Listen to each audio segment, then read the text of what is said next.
Good morning बच्चों। आज मैं आपको सेवन्थ क्लास के मैथ की एक्सरसाइज 3.1 का क्वेश्चन 3 कराऊंगा। तो तीसरे क्वेश्चन में हमें दे रखा है कि बिना भाग किए हुए जांच कीजिए कि कौन सी संख्या शांत दशमलव के रूप की है। तो सबसे पहले बच्चों हम ये समझते हैं कि शांत दशमलव क्या होता है। यानी पॉइंट के बाद अगर अंक निश्चित आते हैं जिन्हें हम गिन सकें तो वो तो होता है शांत, और पॉइंट के बाद अंक अगर अनंत तक आएँ तो वो होता है अशांत। जैसे हमने ले लिया 0.25, तो ये क्या है, एक दो अंक, पॉइंट के बाद दो अंक आ रहे हैं, निश्चित है, हमारे गिन सकते हैं। अगर मैं ये कहूँ 0.234589 ऐसे डॉट डॉट डॉट अनंत तक कोई ना कोई अंक आता ही रहे तो वो होता है हमारा अशांत। अब ये संख्या दे रखी है हमें 361/25। अब इसमें हमें 25 का 361 में बिना भाग दिए हुए पहचानना है कि शांत है या अशांत।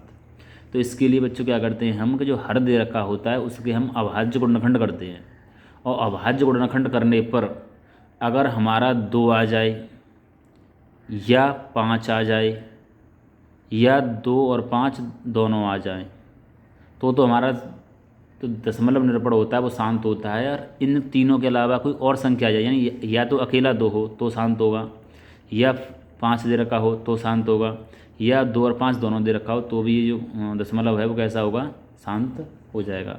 अगर इसके अलावा कोई और संख्या आ जाए इसमें तो वो कैसा हो जाएगा, अशांत हो जाएगा। तो हमने 25 के क्या किया, हमने अभाज्य गुणनखंड करने पर कितना आ गया, 5 × 5 यानी 5 आ गया। तो हमारा क्या बताया था मैंने, 2 आ जाए या 5 आ जाए या दोनों आ जाए, तो यहाँ केवल 5 आ रहा है तो यहाँ लिखेंगे हम, चूँकि इसके गुणनखंड केवल कितने हैं, 5 हैं, 5 दे रखे हैं, इसलिए इसका तो जो दशमलव प्रसार होगा वो कैसा होगा, शांत हो जाएगा। इसी तरीके से हम दूसरा सवाल करेंगे 116/75। यहाँ पर भी हमने हर के अभाज्य गुणनखंड किए, यानी 75 के, तो कितना आ गया, 3 × 5 × 5। इसके अभाज्य गुणनखंडे पर 3 × 5 × 5, यानी इनका आपस में फिर गुणा कर देंगे, इतना आ जाएगा 25 और 25 दिया 75।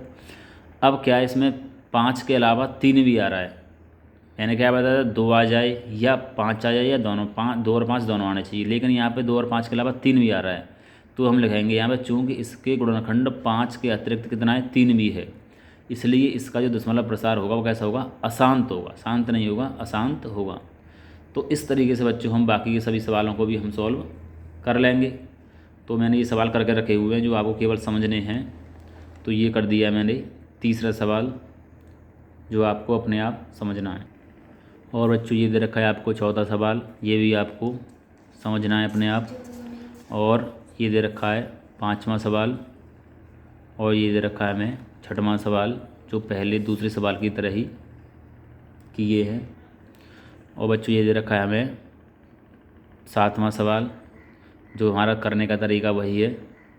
और ये दे रखा है हमें आठवां सवाल जो कि उसी तरीके से हमें कर दिया है मैंने, जो आपको केवल समझना है और अपनी नोटबुक में नोट करना है।